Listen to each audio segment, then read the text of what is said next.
What's up guys, and welcome back. Today I wanted to show you something special, something interesting, and that's the reason why I didn't even gear up my team. Like, I have some better stuff here ready to give my units, but I didn't want to because I wanted to show you guys how to do gear rate 2. So gear rate 2. As you can see, I beat 3-star gear rate 2. And if you take a look, as you can see, I beat 3-star gear rate 2. As you can see, I beat the gear rate 2 3-star at as you can see, I beat gear rate 2 at level 9 already, 3-star, and you see the team is recommended to have 210,000 power. But with some clever use of tactics, you can get away with a team that has 120,000 power. So almost only half of the power that is recommended, and I was able to 3-star it. And I wanted to show you guys how I did it and how you should approach this gear rate.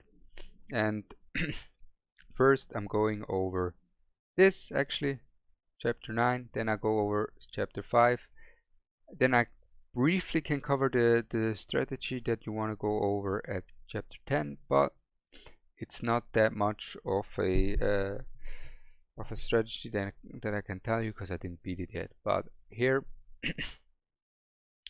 you should take a look at the card, right?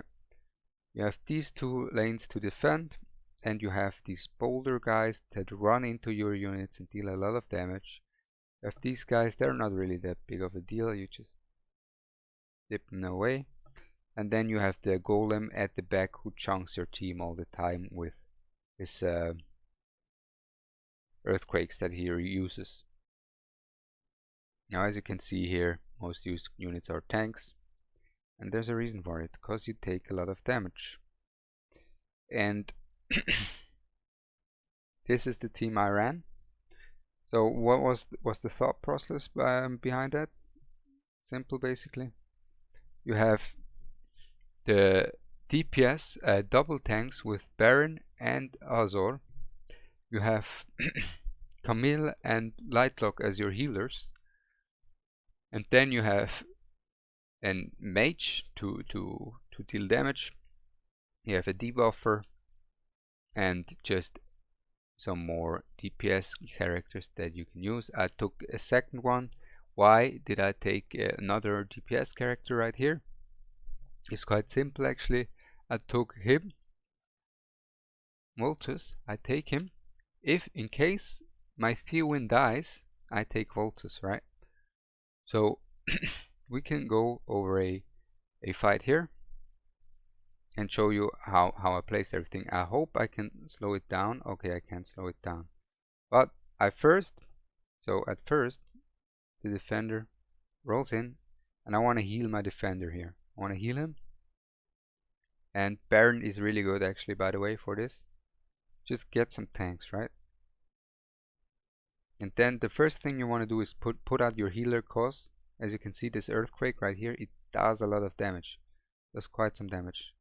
Then you have a lot of time, actually, until the second wave comes. So you can place a DPS right here before you place your tank. And then after that, I place another healer.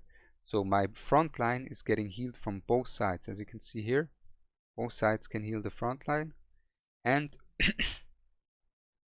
then I took Voltus here to cover all this right here, and Mary to debuff everyone who comes close to my team. And as you can see, which is crucial for the game here, I'm not struggling at the moment, even with half of the power that is needed. And that's why I'm not using my ultimate. See, I'm not, especially the Osiris ultimate has a lot on cooldown. I wait until the golem comes, and now I pop everything that I have once the golem comes. Because he deals a lot of AoE damage, as you can see. The first time I did it, my whole team nearly died. Here, I managed to beat it. That's basically how you want to approach it.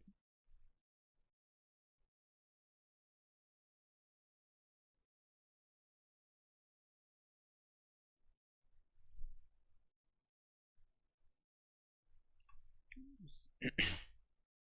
Alright, let's go into it. I'll show you guys how I did it, how my thought processes and everything. See, it even says, oh, you need to have better heroes. No, I don't. I know what I'm doing.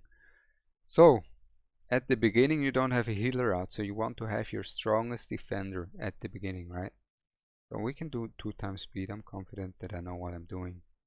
See, these guys are rolling in. It takes quite a while for them to get here. And then you put a healer instantly, because these guys deal a lot of damage. You want the healer out ASAP. And you don't really need to defend the second lane that early. So you can place an DPS right next to your healer as well, because the earthquakes will hit everyone. And now you can place the second tank, because now this lane will be attacked. Then the second healer, you want to cover also both of the front line. So as you can see, Lightlock here covers both of the tanks, so they are both fine.